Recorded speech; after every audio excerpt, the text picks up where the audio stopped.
So you just got a new Ninja Creami and you want to use it for the first time, but literally every recipe asks for things that you've actually never heard of. So you're just stuck wondering, like, can I make anything something that it actually have? I'm showing you how to make a chocolate peanut butter ice cream right now. Just from things from your fridge, no weird ingredients. Yeah, and anyways, who would want to read a recipe when they can just watch a video? I mean, watching videos are way better.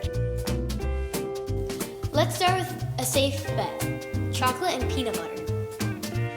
2 cups of any milk, whole 2% or even oat, 4 tablespoons of peanut butter.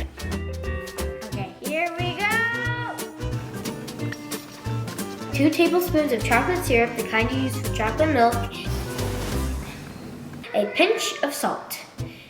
Spoon it all into your creamy container, give it a good shake or a stir. Oh, crap. And freeze it overnight. So try this version tonight, and if you want more creamy flavors that don't need a special shopping list, I've got 2 more ready to go. So watch the banana one next. It's like banana bread and ice cream had a baby.